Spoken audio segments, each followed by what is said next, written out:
Moi, j'ai le sentiment qu'il y a deux choses. J'ai le sentiment qu'il y a un écosystème qui est extrêmement dynamique, notamment du côté des partenaires, des structures d'accompagnement.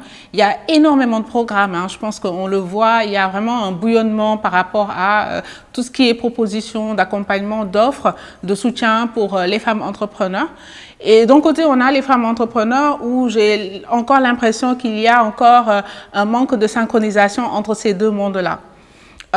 On voit toujours en fait les femmes qui disent que j'ai pas vu telle ou telle opportunité, mais moi justement pour reprendre l'adage qui aime bien châtie bien, je me positionne toujours du côté en fait des femmes entrepreneurs en leur disant mais en fait non, c'est à vous d'aller vers le marché, d'aller vers en fait les opportunités, c'est à vous d'aller chercher, parce que c'est pour moi en fait c'est l'essence même d'un entrepreneur d'être opportuniste et aussi d'être proactif dans sa manière, en tout cas, de chercher des solutions par rapport aux problèmes qu'elle rencontre. Donc, en matière de financement et d'accompagnement, je pense qu'il y a quand même aujourd'hui une grosse évolution qu'on peut remarquer par rapport à il y a même 5 ans, où aujourd'hui on a des fonds d'investissement qui sont installés au Sénégal et en Afrique. On a des fonds dédiés aux femmes, avec le Women Investment Club par exemple. On a des programmes d'accompagnement. On a la DER qui est une institution vraiment gouvernementale qui œuvre, qui fait beaucoup de choses pour les entrepreneurs.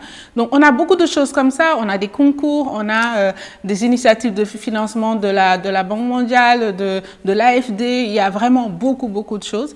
Maintenant, je pense que c'est aux femmes de s'organiser et à la femme entrepreneur d'avoir cette attitude proactive, d'aller chercher les opportunités qui s'ouvrent à elle.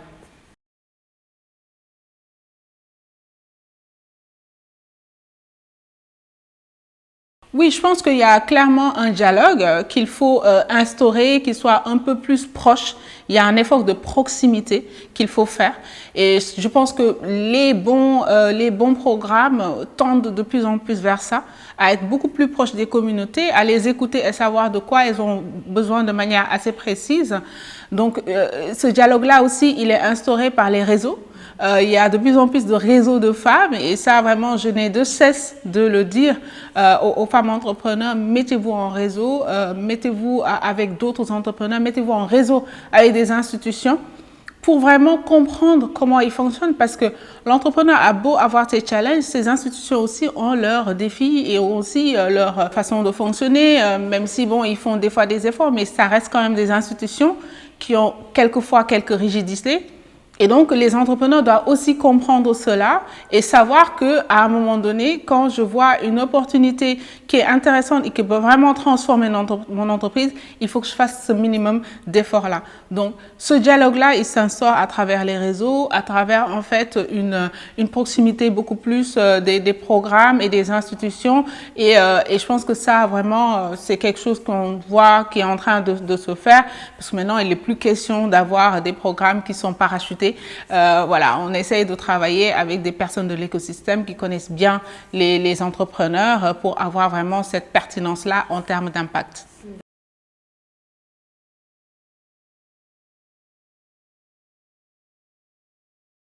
Moi, je pense que le premier obstacle des femmes, ce sont d'abord les femmes. Il y a vraiment un gros travail en fait de compétences, ce que les Américains appellent les soft skills, c'est-à-dire les compétences humaines. Je parlais tout à l'heure de la proactivité, etc. La confiance en soi, la capacité en fait à saisir les opportunités. Donc, je pense qu'en fait, le premier défi auquel les femmes sont confrontées, et c'est ça, hier seulement, en fait, je faisais un live avec des femmes du Burundi. Et c'est vraiment à l'échelle africaine, toutes les femmes. Et c'est ce qu'elle disait. Elle disait qu'en fait, les femmes ne vont pas, par exemple, voir une opportunité et s'en saisir tout de suite. Elles vont dire, ah, mais bon, est-ce que je vais être retenue ?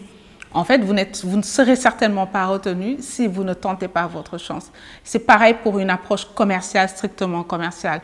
Un appel d'offres, on se dit, ah ben non, c'est un gros appel d'offres, je vais certainement pas être retenu. Vous n'en savez rien tant que vous n'avez pas tenté. Et ne serait-ce que l'effort de s'exercer à se challenger, à être sur ces marchés-là, c'est important. Donc, je pense que les femmes ont vraiment intérêt à développer ces compétences-là, de pouvoir oser, d'avoir cette confiance en soi, de savoir naviguer dans un monde d'opportunités et aussi de concurrence. Parce que ce n'est pas parce qu'il y a de la concurrence qu'on va la refuser, c'est parce qu'il y a des concurrents qu'il y a un marché. Et donc, quand on refuse de se mettre en concurrence, on n'évolue pas. Donc, vraiment, moi, je pense que le premier défi, c'est cela. Après, je pense qu'il y a encore un gros effort à faire pour justement avoir des solutions aussi bien de financement et d'accompagnement qui soient de plus en plus proches des besoins des entrepreneurs. L'ADER propose un début de solution par rapport à ça, parce que quand on parle de fonds d'investissement et d'investisseurs, souvent, en fait, les critères sont vraiment beaucoup trop élevés par rapport à la nature du tissu entrepreneurial que nous avons. Mais ça ne veut pas dire que ça n'existe pas. Nous avons des championnes en termes d'entrepreneuriat dans nos pays, des femmes qui sont vraiment à la tête de très belles entreprises et qui saisissent quand même ces opportunités-là. Mais je pense que la masse, il y a encore un travail à faire pour justement accompagner et trouver des véhicules d'accompagnement qui soient de plus en plus adaptés à de la macro ou à du macro-entrepreneuriat, si je peux l'appeler comme ça. Ensuite, la deuxième chose que je pense vraiment très importante, c'est la formation. Il y a beaucoup de programmes aujourd'hui qui proposent de la formation, apprendre en fait à ne serait-ce qu'à bien présenter son projet. Moi, je vois souvent en fait des femmes qui m'abordent en me disant « Ah, j'aimerais tellement me lancer dans l'entrepreneuriat, j'aimerais tellement faire ceci, cela ». Et la première question que je leur pose, c'est en fait qu'est-ce que vous avez à proposer ? Qu'est-ce que vous avez à proposer? Et dans déjà la présentation de cette proposition, il y a beaucoup de travail à faire. Donc la formation, elle est importante. Il y a beaucoup de programmes qui apprennent à pitcher, qui apprennent à faire un business plan, qui apprennent à faire des stratégies marketing. Donc il faut se former. En plus du réseau, je pense qu'il est très intéressant aussi que les femmes explorent en fait tout ce volet inspiration, leur capacité à aller se nourrir des belles histoires, des success stories, parce que bon, tout a déjà été inventé en termes de marketing. Bon, il y a des nouvelles, il y a des innovations, mais et en termes de stratégie aussi. Mais aujourd'hui, ne serait-ce que voilà, aller se dire, mais c'est quoi l'histoire de Airbnb, c'est quoi l'histoire de Uber, etc. C'est quoi l'histoire de Jumia? C'est quoi l'histoire de Yum Yum, etc.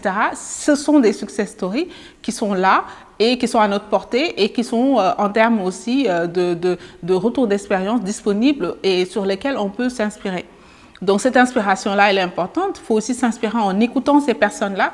Dans la plupart, très généralement, en fait, ces personnes-là qui sont à la tête de ces entreprises-là, de ces success stories, sont très généreux en termes de partage. Donc on a sur YouTube pléthore en fait de choses qui permettent en fait de s'inspirer de cela et d'apprendre. Et la dernière chose que peut-être que je peux donner en termes de développement de ces compétences-là qui manquent, c'est en fait le fait de se trouver des mentors, de se trouver quelqu'un qui nous montre le chemin. Parce que le travail d'un entrepreneur est on est très focus, on est la tête dans le guidon. On a besoin de temps en temps d'avoir quelqu'un qui nous sort la tête de l'eau, qui nous dise en fait non, vous partez dans la mauvaise direction. Donc le mentorat est très important.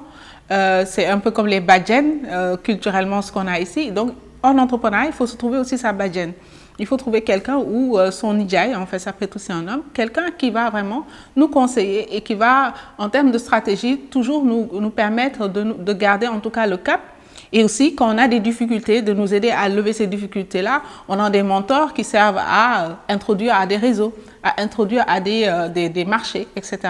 Donc, d'avoir ces mentors-là qui vous accompagnent, c'est important. Ça peut être formel aussi et aussi très bien informel. Hein. Ça peut être une femme entrepreneur qu'on estime à succès et qui nous inspire, qu'on peut approcher en lui disant « Moi, j'aimerais vraiment que vous me mentorez. Je suis au début de mon aventure entrepreneuriale. » Et en général, ces femmes acceptent avec plaisir parce qu'elles auraient aimé aussi, quand elles étaient dans cette même situation, qu'on leur tende la main. Donc, il ne faut pas hésiter à aller chercher des mentors.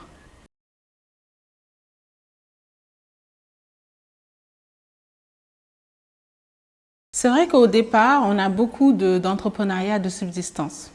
Mais historiquement, quand on remonte aussi très longtemps, hein, il y a des décennies en arrière, nos arrière-grand-mères étaient des femmes entrepreneurs. Elles étaient entrepreneurs de fait. parce qu'elles devaient en fait tenir leur famille à bout de bras.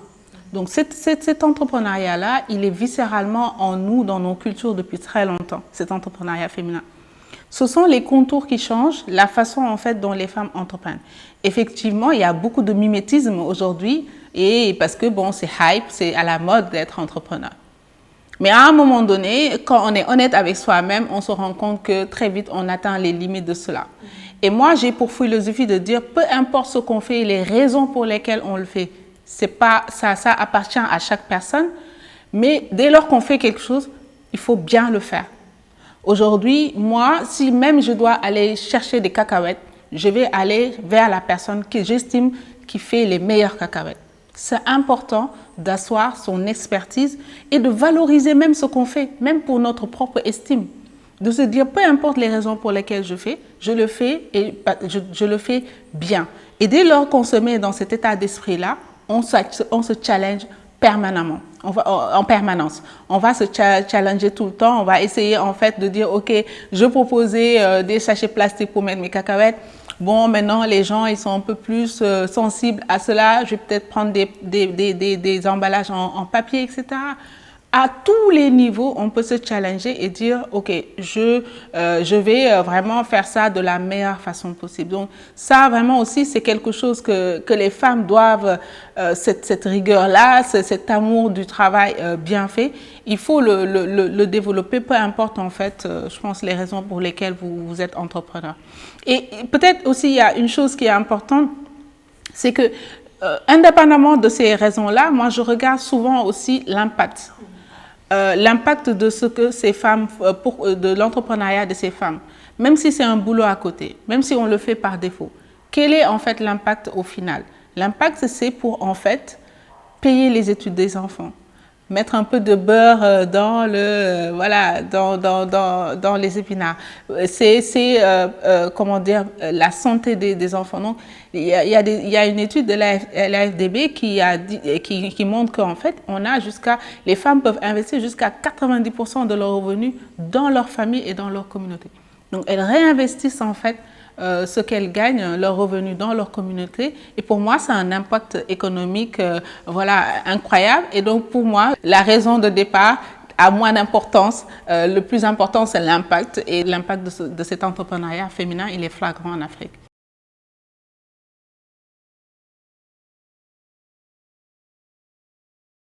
Cette question-là, elle est aussi culturelle, hein. La terre appartient aux hommes et bon, c'est les femmes qui la travaillent. Mais aujourd'hui, je pense que la recherche d'indépendance économique aussi, l'objectif c'est cela. C'est de dire aujourd'hui aux femmes qu'en étant indépendantes économiquement, vous avez les ressources pour aller acquérir vous-même les terres dont vous avez besoin.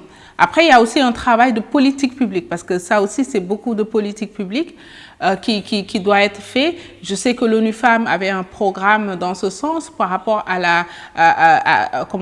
l'accès à la terre, à la propriété pour les femmes. Donc ça aussi, c'est encore beaucoup de choses à faire. J'ai une amie qui me parlait notamment de ses collaboratrices qu'elle incitait en fait quand elles avaient leur tontine, au lieu d'acheter en fait un bazin par-ci, des bijoux, etc., d'investir dans la terre parce que c'est pas leur premier réflexe en fait. Et de se dire un jour ou l'autre, ne serait-ce que pour avoir un toit sur la tête, si jamais je suis en situation de précarité, j'ai en fait un toit sur la tête. Si jamais je suis en situation de précarité économique, j'ai une terre à exploiter, etc.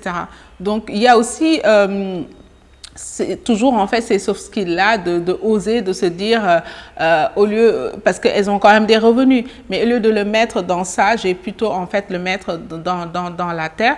Et après le reste, je pense que les politiques doivent aussi beaucoup nous aider à ça en termes aussi de discrimination et permettre aux femmes un peu plus cet accès plus facilité à la terre. Et aussi il y a tout un dialogue de société par rapport à ça. Vous le voyez dans nos sociétés, un homme a beaucoup de mal à aller vivre dans la maison achetée par sa femme et ça pose encore des problèmes de société. Donc c'est aussi un dialogue de société que je pense qu'il faut qu'on mène.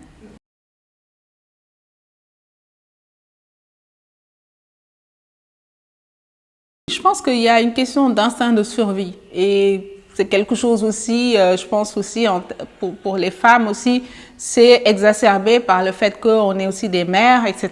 Il y a cette question de, voilà, d'instinct de survie. Il faut survivre, il faut résister.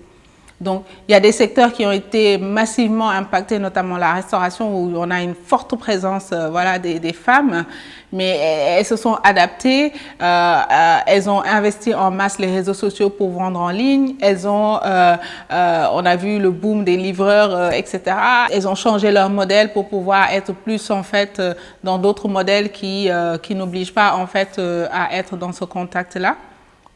Mais n'empêche, en fait, je pense que quand même, l'impact, il a été encore une fois beaucoup plus fort sur les femmes parce que quand les enfants n'étaient pas à l'école, il fallait toujours continuer à travailler tout en gérant l'école des enfants, etc. Et il y a des minorités masculines qui s'impliquent dans ça, mais entre nous, on le sait, majoritairement, c'est encore un fardeau pour les femmes. Et il est écrit nulle part qu'en fait, il n'y a que la femme qui doit gérer l'éducation ou la santé de ses enfants. Donc ça, je pense que encore une fois, ça a été un double fardeau, cette crise du Covid pour les femmes. Mais voilà, les femmes ont cette capacité de résilience. Et puis nous, au Sénégal, on a ce concept-là, je ne sais pas, je n'ai pas de traduction, le mougne, qui est vraiment de se dire, OK, je vais résister, quelle que soit la situation, parce que par rapport à mes valeurs, parce que par rapport à mon éducation et parce que par rapport au rôle que je dois jouer dans la société et pour ma famille, je dois continuer en fait à résister. Donc elles ont résisté, mais c'est très difficile, c'est vraiment très difficile.